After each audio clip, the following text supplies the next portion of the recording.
Thank you, Jeremy. Our third presenter is the highly successful former head men's and women's basketball coach here at Northland College. The Ashland native went on to also be a very successful golf coach and is currently working privately in the golf industry. Here to induct the Northland College Athletics Hall of Fame Class of 2022 inductee Steve Wammer, ladies and gentlemen, Rob Robinson.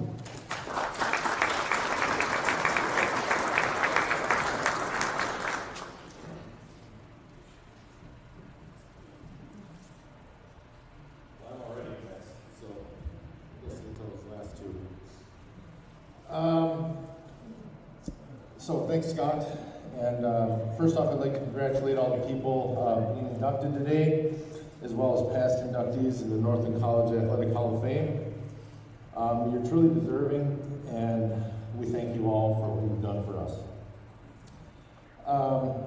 I guess I could kind of read the press release and let you know a little bit more about Steve, but everybody else could kind of already read that. So I decided to talk a little bit about what went on between Steve and myself. In 1990, Coach Wammer and I crossed paths as player and coach, and didn't really know at that time how our futures would kind of intertwine. We fast forward to early summer of 1999, when I went to the office of the few people responsible for hiring the AD, and tried to convince them not to settle because we had a few people turn us down. All right? Steve wasn't our first choice that year, but he worked hard to prove that he was the best choice for Northland College. As coaches and administrators, and leaders, we all strive to help all the players and people around us be better, both on the court and field and off. And Steve was one of the best at that. Steve has done many great things for Northland College athletics and Northland College as a whole, increasing the sports offered, moving athletics from NAI and NCAA, being recognized nationally at the national level as an innovator with his Wildcat defense on the softball field. And the list goes on and on. Sorry.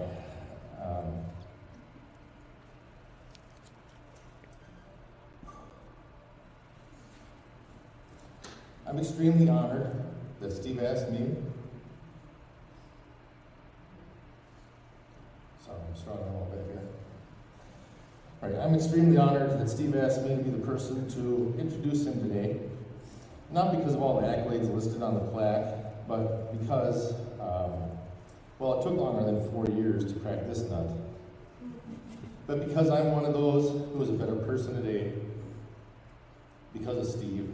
And I thank you, my friend, for helping me along the way. Ladies and gentlemen, please join me as I welcome Steve Wammer into the Northland College Athletic Hall of Fame.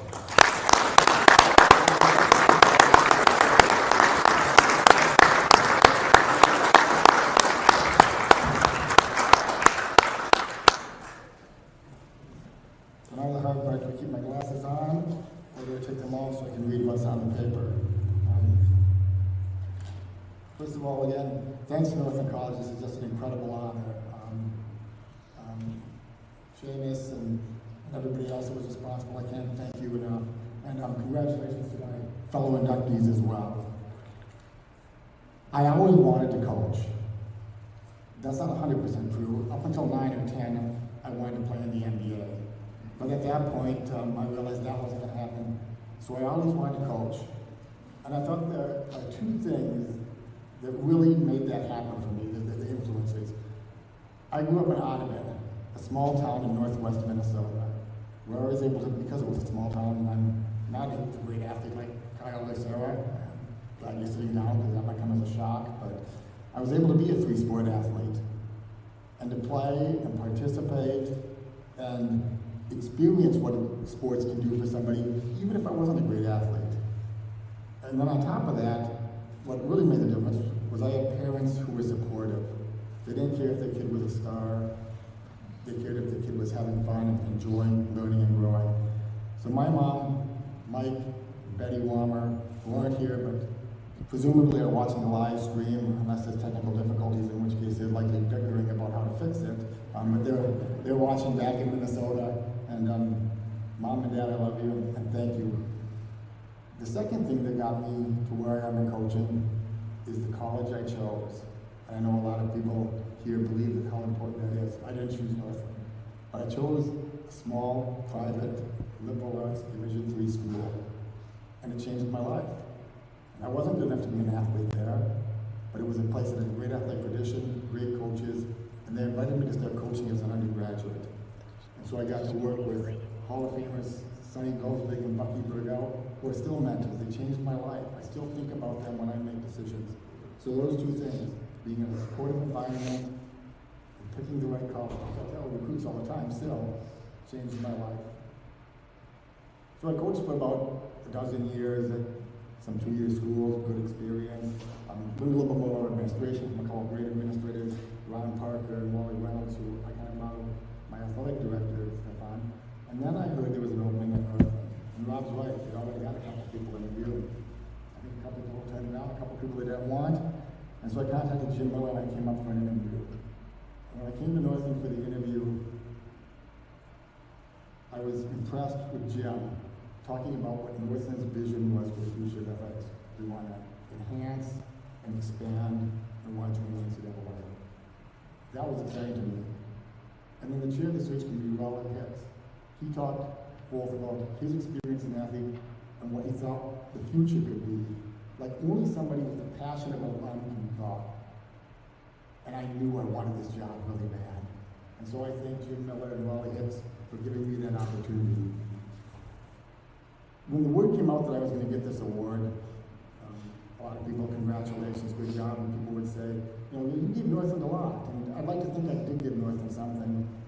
But I can tell you right now, just like the student athletes, Northland gave me so much more. And so I'm going to talk about some of the gifts that Northland gave me. I'm going to mention some names, and the hard part about this is when you mention names, you leave names out. So the names I leave out doesn't mean they weren't important, but I only have so much time. I'm probably going to go over anyway. So the first thing Northland gave me was the incredible leaders and colleagues I got to work with. People like Bob Parsonage and Rick Fairbanks, and you know, a place like this, where this is a career where you can, you know, personally know people on the board of trustees like John Allen or Craig, and all the faculty and staff and colleagues. What wonderful people to work with for 18 years. And then another gift he gave me as a new, young, probably a little bit of a scared athletic director, to have coaches that were already in place who loved Northland and who cared about their student athletes. The values leaders, people like my good friend Rob Robinson, Scott Mayforth, Mike Sherry, they were already here. But then I got another gift. Because we're going to enhance, because we're going to add athletics and expand, I told you I had a dream to coach. Well, a lot of people have a dream to coach. Now I have the gift of being able to give people their dream, to be able to hire coaches. And some would stay, some would go on, but so many coaches, but I had the opportunity, the privilege, to give them their first permanent NCAA level head coaching job, and that went on and had incredible careers there, and are having incredible careers. And I'm going to cheat a little bit because these ones I don't want to miss. But people, you know, and I may get a chance to mentor them a little bit, but gosh, did they give me back a lot. I'm a better coach, I'm a better athletic director because of people like Joel Barter, Heather Doty, Dan Hunt, Steve Fagilli, Heidi Smith, Dan Werger, Shelley Werger, Stein Beer, Ashley Bingerman, Tyler Martin. Tyler's not a coach, he's an athletic trainer, but same people. And the last hire I got to make was Seamus Gregory, and that's one I'm really proud of as well, because I know he's just doing such great work. Another gift Northland gave me was, as we were expanding and enhancing, so was the Upper Midwest Athletic Conference. And I got to be on the ground level of that. They were trying to enhance what they did as a conference and join the NCAA. And I got to work with some incredible colleagues who became incredible friends. People like Matt Hill, people like my really good friend Jim Monkey, just passed away, otherwise I know he'd be here. And people like the best commissioner in Division III, Corey Borghardt. And so that was a gift Northland gave me. The next one is softball. I was always a baseball, basketball coach. Thought that's what I would always be. And then in my third year here, our softball coach left, as AD, I fired myself as the men's basketball coach, which I'm sure many people were calling for at that point, and hired myself as the softball coach. And it changed my life. That's who I am now. That's what I am. The sport I'm known for is softball. It's given me so much, and I wish I could talk about all the incredible lumberjacks that played for me, but again, I know I only have so much time, but I am going to highlight 3 of them who I think are representative. The first one is Trisha Harrington. She was a sophomore all-conference player my first year, and I don't think she knew what she thought about this baseball guy coaching softball. But luckily, she listened to her dad, who I later found out told her, hey, if the AD is your coach, that's not a bad thing. You maybe should embrace that a little bit. And she did, and in our first year, when we finished next to last in the conference, we went to the conference championship game led by her in the circle, pushed it to a second championship game after we beat that school in Duluth, we don't say that name out loud, on their home field. And she set the standard. If you're playing Lumberjill softball, you will play a championship game if you stay here for 4 years. And every single player that played for me played in at least one championship game. The second person is my first recruit, and that was Leah Miller. Leah was from Superior, and Leah had 2 qualities that I think represent what we want out of our program. She was an incredible teammate, but even more so, she was an incredible competitor. And the one story I tell about her as a competitor is she had a boyfriend on the baseball team. I think they're still together. She had a boyfriend on the baseball team, and he threw a no-hitter, the first no-hitter at Northland since the reintroduction of baseball. And she was happy and proud, but she was a competitor. Joey threw a no-hitter. 2 weeks later, Leah threw the first no-hitter in the history of softball, but hers was a perfect game. You know, she's one notch better. You know. And then the third person is Chaz Johnson. Chaz played for me, and after her career was over, she was my assistant until I was done here. And any success that we had in the Lumberjill softball program, she is just as much responsible for. But way beyond that, as people have talked before about family, Chaz became part of our family. Chaz saw our kids grow up. They were kind of like niece and nephews to her. Before her siblings got her some real niece and nephews. And she's been an incredible friend to Debbie and to myself. And so she's the third person I would like to thank. The last thing Northland gave me Ashland. You know, I grew up, I told you, in a small town. My wife grew up in Mansburg, Wisconsin. We had 3 one-year-olds when I took this job. And this was the type of community we wanted to raise our kids in.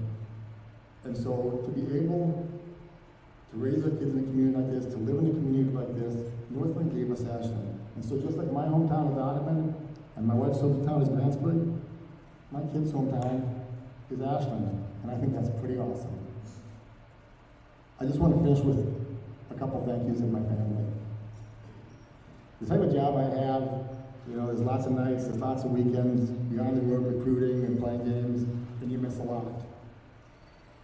And, you know, Sam, Jacob, Emily, I'm sorry for all the things that I missed, but I can't tell you how proud I am of the young men and young women you have become. So thank you, I love you.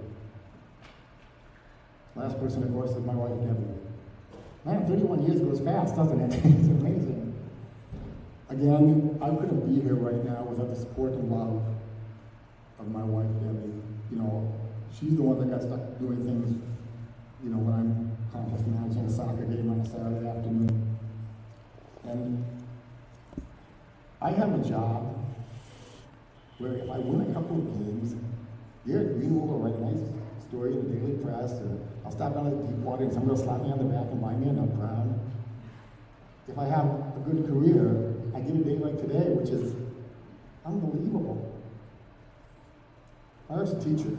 She currently teaches 2nd grade. She gets lots of W's in the classroom. Nobody writes a story. She changes the lives of hundreds of kids over her career. Nobody gets a day like today. But my wife teaches 2nd grade, and she teaches people to read. And she does it right now, like the warrior she is while she's battling cancer. And so she might not be in the paper, and she might not get a Hall of Fame, but she damn well deserves a standing ovation.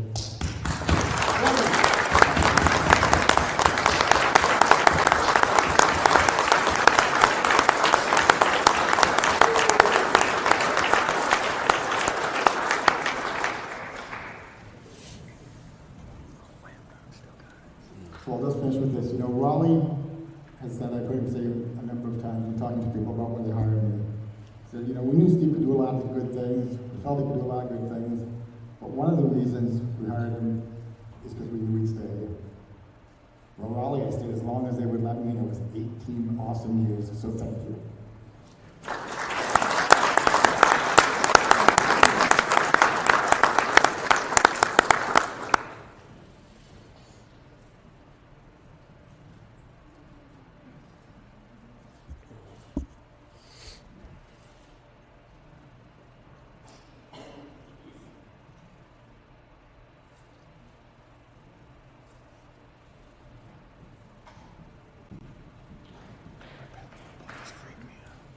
Thank you, Steve. Our next presenter is a former lumberjack